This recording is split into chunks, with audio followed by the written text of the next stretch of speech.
Oh, hi again, guys. Lord British here. You were joining me as I was just about to have some cheese and biscuits. So, here's the biscuits, and here's the cheese. Air Defense Force 2025.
Okay, so let's first go over some of the game's settings. You have your basic audio settings, you have your sound effects volume, your background music volume, and you also have your voice volume.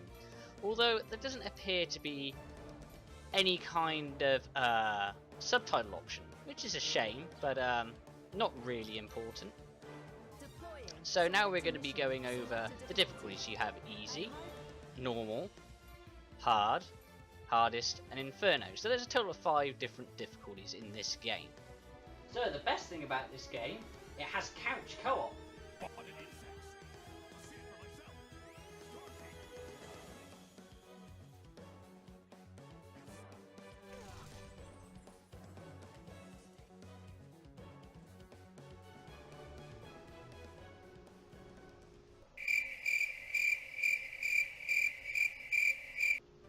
Well, at least it's a good thing it has online co-op.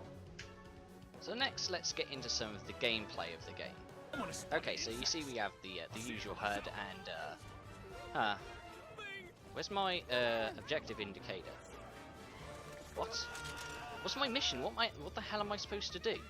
Seriously, there's no mission briefing, nothing in the start menu. How the hell am I supposed to know what to do? Kill them! Kill them all! Yeah, well, I couldn't have really said it better myself, I've got to be honest. But before you choose to play the game, you also have to decide what class you're going to play. So, let's go through the classes. Young people from all over the globe are joining up to fight for the future. I'm doing my part. I'm doing my part. I'm doing my part. I'm doing my part too. Okay, first up we have the Ranger. This guy is your bread and butter basically. He's the best all-rounder and probably the better character for your first time through the game. He has access to, basic armaments. He has assault rifles, shotguns, rocket launchers, missile launchers, sniper rifles, and the interesting special weapons. So, what do I mean by special weapons? Well, this pink abomination is Day 1 DLC, because I pre-ordered the game. And what this gun does is very... Wait, what? Okay, like I said, very, very interesting. It's just used to distract enemies. It's not the best weapon in the game, but it's nice the game came with it. And here's the Wing Diver. She is a very fast, very mobile class. Most of what she does is based around energy conservation. And what that basically means is all your weapons and your jetpack consume energy. So you have to keep an eye on not to overdo it, is what it amounts to. Weapons are really funny because most of them are like laser discos.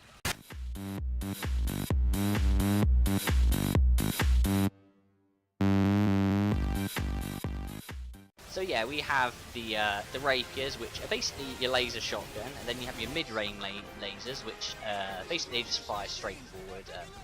They're very good all-round weapons, I find. Then you have the plasma launchers, which are very good for just raining down shit on everything. And then you have like homing weapons. I don't really like using these. They're normally not very powerful, and you can get into messes with them, which is more the problem. And then you have grenades, which some do interesting things, like the Pandora Beta. Here we have the Fencer. I decided to colour him pink because it is the manliest of colours. And he's basically a walking artillery platform. He basically he's very slow, he's very tanky, he doesn't have the ability to dodge, which is a shame. He does have jump jets, and some weapons include a dash feature. We'll go into more of that later. And here's one of his weapons. It's the hand cannon. I've seen this somewhere before, but I can't put my finger on it. Holy fuck, you can dual wield them? Ah, now I know where I've seen it before. Give that bitch a cannon. Bitches love cannon. So the Fencer is he's an interesting class, but damn, he's slow. Like, if you have an enemy on the other side of the map to go to, you're gonna get bored. Come on, move. Yeah, so as you can tell, the Fencer is not my favourite class. However, he does have one redeeming factor. He's basically your sword and board. So if you want to play this game like a melee fighter, then this is the guy to choose. Okay, now last but not least, we have the Air Raider. Now the Air Raider is the most interesting of the classes, I find, because he's basically a support trooper. He's got really interesting stuff. I mean, he has airstrikes, and he has the ability to summon vehicles, a wide range of vehicles. In fact, you have your NPC transports, then you have your basic tanks, then you have your helicopters, and then you have your mechs. So, this really should be my favourite class, because, you know, mechs. Who doesn't like mechs, you know? He does have one huge downfall. He doesn't have very good offensive weaponry. He has the Limpet gun, which is a mine launcher which you self-detonate. It takes a while to reload.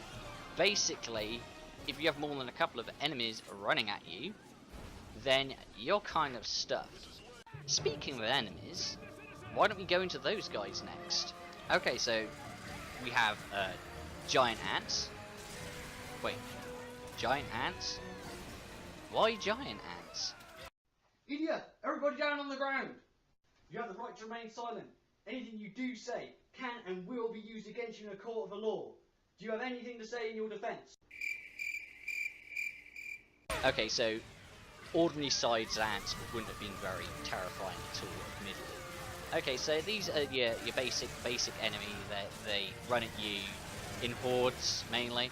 First level they don't really do anything, but they also have a range attack which is shooting acid at you, and this can become troublesome if you're playing the game on some of the higher difficulties. So ants also come in the red variety. They are slightly smaller. They don't appear to be because you never normally see them next to the black ants, but they move faster, they're more aggressive, they do more damage in close melee range, and they also take considerably more hits to take down. This is the spider, and he's not much of a problem by himself, but when you have hundreds coming at you and spinning webs at you, it then becomes a problem, because they can easily ruin your day. And speaking of spiders, this game introduces a new one called Retardus. A apologies, that's a typo. It's actually Atarius. And he's definitely a very impressive looking enemy. He does take a lot of abuse hit-wise, but he also has the ability to drag you with his web. Now, this is actually an interesting ability because it's the only ability, in my view, that makes the game a big pain in the ass, since this shit can clip through anywhere, and you can be literally being dragged through a building and get stuck on the building. It causes a lot of problems. Then you have your dropships. Now, your dropships do what they say on the tin, that they drop enemies, and it is with your interest to take care of these things as soon as possible. It should be your main priority. That and obviously defending yourself from getting gang raped. Landers also come in another variety, an actual new variety, which is actually interesting. They introduced like really later on in the game, and they take a little bit more hits, and I think they drop enemies faster, but nothing that you're not used to. Now we have the Hector robots. Oh yes, we're getting into the War of the Worlds territory here. I absolutely love these guys. I think they're awesome. They come in a number of varieties. One with like a kind of machine gun cannon and like a grenade launcher, which the laser grenade launcher is the worst when you get close to it because it ragdolls you everywhere. And then you have your long range Hectors, which have your plasma cannons, and these guys can ruin you at range. You really need to keep an eye on these guys. You need to take care of them as soon as you can, because they can become a problem. Hectors also come in a other variety of shielded, and basically these guys, they're not much of a problem, they just take more hits. But then they introduce the guys with the actual shields, which they basically tell you initially in the game to try to attack them from the side or behind. When you're fighting them by yourself, this isn't really possible, because the enemy's auto-detector basically just face towards you at all times, so trying to get round to the side is basically next to impossible. However, something they don't tell you to later on in the game is you can also target their weapon in their left arm, which most people have come to that conclusion already, because you have to deal with them by yourself normally anyway, so you've already kind of worked this out. Here we have the gunships. The gunships are very cool because they remind me very much of the Terminator films, only they don't take as much abuse. These things are basically built out of tin foil, and their only real problem is they swarm, and there's a lot of them, and it's hard to hit them with like assault weapons. With locking on like sniper weapons, you normally don't have much problems. They also come in a red variety, which take a lot of hits. Now, anybody who doesn't like bees really isn't going to like the next enemy.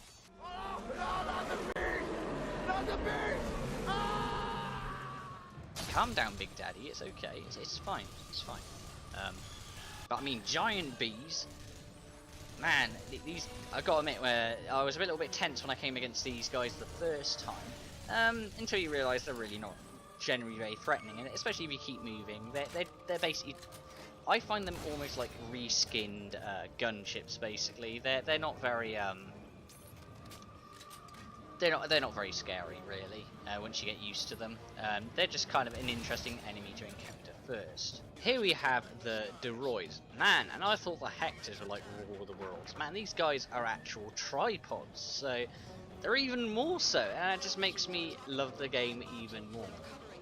They're armed with plasma cannons for their long-range attacks, and if you manage to get close, they actually do have lasers that fire from their legs. Now, they can take your health down pretty quickly, especially on the later difficulties, so you really need to keep your distance and pick them off from range.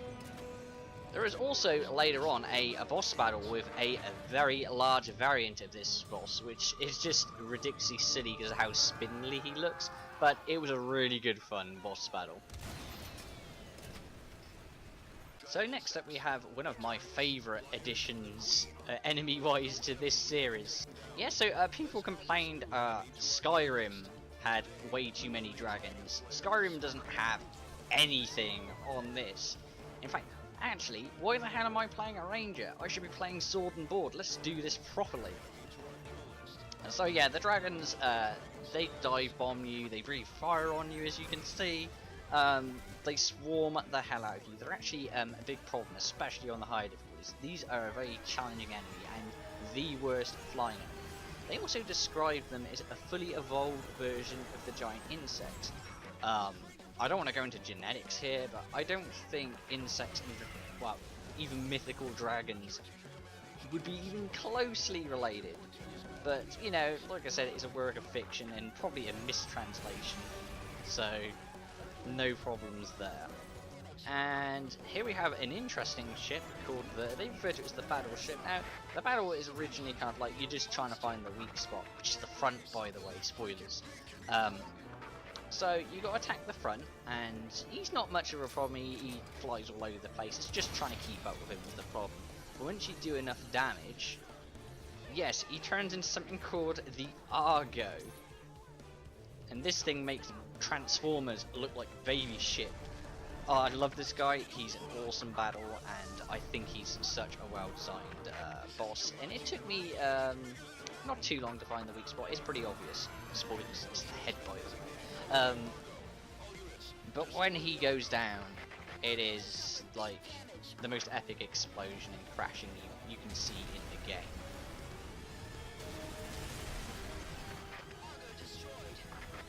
Oh yes, this guy also makes a return from 2017. Yeah, that's right, the Walking Fortress, as it's called. First time you meet it, it's not a very threatening fight because the game basically takes care of it for you. But then later on, you have to fight it again, and I'm glad they didn't have too many missions involving this one again, because in my view, 2017 had way too many missions involving the Walking Fortress. Even though it's a very impressive thing, it really is. Obviously, the mothership is back. It had to be here somewhere, and you fight it like halfway point through the game. And in that respect, it is very much like Global Defense was on the PS2, because you fight the mothership on the PS2 version, and then you think it's the game over because it's about the same length as the first game. But then it says, "Oh no, you're only halfway through the game. Let's bring in the real mothership and everything now." So these guys are what's known as the Earth Eaters, and they're really just kind of background enemy, if anything. You normally don't really fight them, but they definitely add ambience. The idea in them being called the World Eaters is because basically they're covering the Earth's sky, so they're literally swallowing the world. Gameplay has only been improved by the addition of the Havoc engine, which adds ragdolls up the ass, which is only a good thing in my perspective, because it makes the game way more chaotic. But that's the problem with the game, is the amount of chaos, because the frame rate takes a severe hit in this series. It always has. It doesn't really bother me, but I could see why it would put a lot of people off. So the last boss battle, in typical EDF fashion, is overly epic. I mean, there was just so much going on in this boss battle. It was a really, really good ending to the game. And speaking of endings to the game, if you're expecting a cutscene, I'm afraid you've come to the wrong game. But that's okay, because most people who play the Earth Defense Force series didn't really come for the story, they came for the gameplay, and that is only vastly improved by the online multiplayer elements, the more interesting enemies, and the absolute vastness to this game. This game has 85 missions in total. 85. That is a really, really long game. It does at times feel padded, in my view. You feel like you're doing kind of the same stuff over and over again in some respect, but a lot of the levels are really different from others as well. Speaking of levels, there really aren't that many different environments. There's only a couple of big different maps, and they think they can fool you by starting you up like on opposite end of it, when you will realise going through the game as, oh, this is just this map with a different style, this is just this map. And in all honesty, I don't think it detracts mainly from the game's experience, because it is meant to be set in Japan, so they're kind of designed to be very generic city environments and stuff, and obviously the main focus is with the player character and the enemies, and the fact everything is destructible. Luckily, in the in-game settings, you can also check how long you've been playing the game for.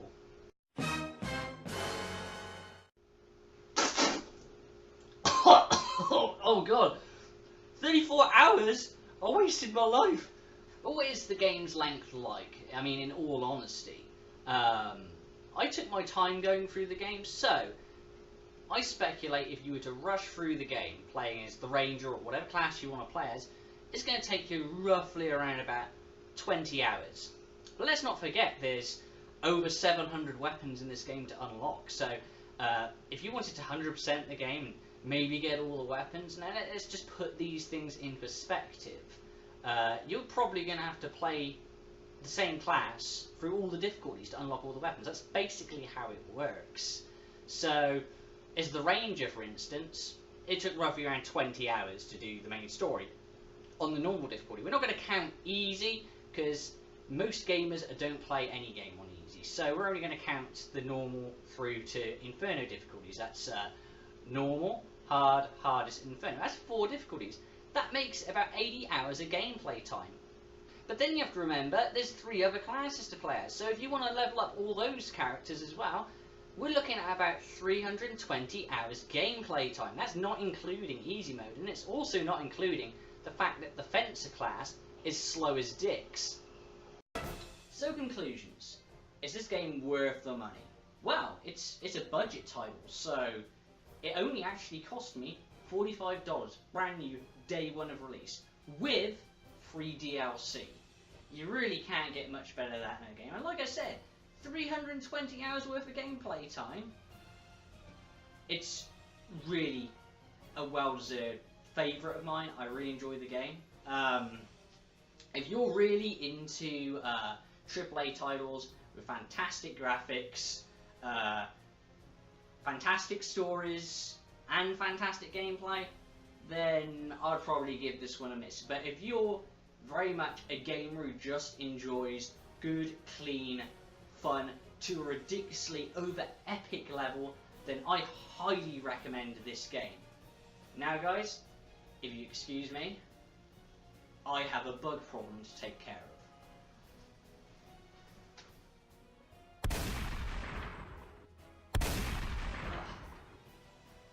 Ugh. They ain't much to look at after you scrape them off your boot, are they?